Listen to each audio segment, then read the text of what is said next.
Please government, आप जो भी हो जहाँ भी हो, प्लीज हमें आगे बचाओ, या फिर आप प्लीज यहाँ पे बाय एयर कुछ भी भेजो। यह दिया चौरास्ते के वोट में ले लो, आज आंधी गांव से होकर गुजरती है। कौन शासन से कहेगा, कौन पूछेगा, एक चिड़िया इन धमाकों से सिहरती है। रूस और यूक्रेन के बीच जारी जंग ने पूरी दुनिया को हिलाकर रख दिया है। यूक्रेन से जो तस्वीरें सामने आ रही हैं वो किसी को भी विचलित कर सकती हैं। जंग आखिर किस मोड़ पर जाकर खत्म होगी, फिलहाल इस बात का जवाब किसी के पास नहीं है। नमस्कार, मैं हूं राज पाठक और आप देख रहे हैं बुलेट न्यूज़ टीवी।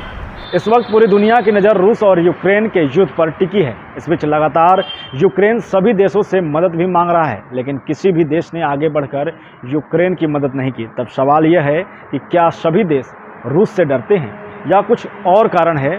लेकिन सबसे पहले यूक्रेन और रूस के बीच हुए विवाद को समझते हैं। साल 1991 तक यूक्रेन पूर्ववर्ती सोवियत संघ यूएसएसआर का हिस्सा था।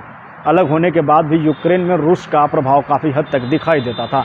कहते हैं शासन भले ही किसी के हाथों में हो, सिक्का रूस का ही चलता था।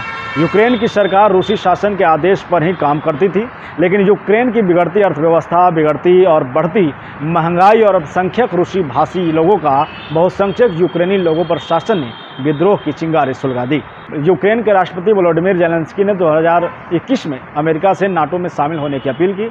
हालांकि 2008 से ही यूक्रेन नाटो का सदस्य बनना चाहता था। जनवरी 2021 के पेशकश के बाद रूस इससे खफा हो गया और रूस ने यूक्रेन को चेतावनी दे दी। दरअसल यूक्रेन के नाटो में शामिल होने के बाद रूस हर तरफ से अपने दुश्मन देशों में घिर सकता है। ऐसे में रूस नहीं चाहता कि नाटो का विस्तार हो और यूक्रेन नाटो में शामिल हो।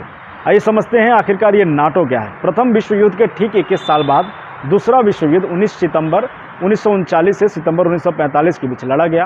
दूसरे विश्व युद्ध में जर्मनी ने पोलैंड पर हमला कर दिया था। उस समय जर्मनी का शासक हिटलर था। जब जर्मनी ने पोलैंड पर हमला किया तो इस युद्ध के करीब 70 देशों ने हिस्सा लिया था। इस विश्व युद्ध में करीब 10 करोड़ सैनिकों ने हिस्सा लिया था, जिसमें से करीब 5 करोड़ सैनिक शहीद हुए थे। इसी विश्व युद्ध में ही अमेरिका ने जापान के 2 शहर नागासाकी और हिरोशिमा पर एटम बम गिराया था।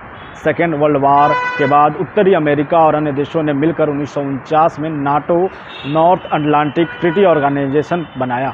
इस संगठन का उस समय मुख्य उद्देश्य सोवियत संघ के बढ़ते दायरों को सीमित करना था। नाटो जब बना तो America, Britain, Belgium, Canada, Denmark, France, Iceland, Italy, Luxembourg, Netherlands, Norway और पुर्तगाल इसके 12 संस्थापक सदस्य थे। अभी वर्तमान में इसके सदस्यों की संख्या 30 है। ऐसे में रूस नहीं चाहता है कि यूक्रेन नाटो का सदस्य बने और अमेरिका सहित अन्य देशों का विस्तार हो, नाटो का विस्तार हो। रूस ने यूक्रेन पर हमला कर दुनिया को बताने की कोशिश भी की कि कोई भी उसकी सीमा लांघने की कोशिश ना करे। फिलहाल यह जंग कब थमेगा और पूरी दुनिया शांति के रास्ते को अपनाएगी, यह तो समय पर निर्भर है। फिलहाल 2 देशों की जंग में नुकसान तो इंसानियत की ही होता है। फिलहाल के लिए इतना ही। देखते रहिए बुलेट न्यूज़।